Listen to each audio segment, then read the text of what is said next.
హైదరాబాద్ లో సంధ్యా థియేటర్ లో ఒక మహిళ చనిపోయినటువంటి సంఘటన మరువక ముందే నిన్న Game Changer pre release programme కి వెళ్లి తిరిగి వెళ్తున్నటువంటి ఇద్దరు కుర్రాళ్ళు యవ్వన వయసులో ఉన్నటువంటి వాళ్ళు బైక్ మీద అతి దారుణంగా యాక్సిడెంట్ అయి చనిపోవడం జరిగింది.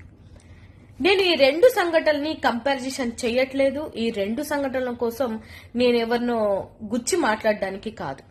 నిజంగా ఒక సినిమా అనేది అందరికీ ఆహ్లాదకరంగా ఎంటర్టైన్మెంట్ గా ఉంటుంది, నేను కాదను.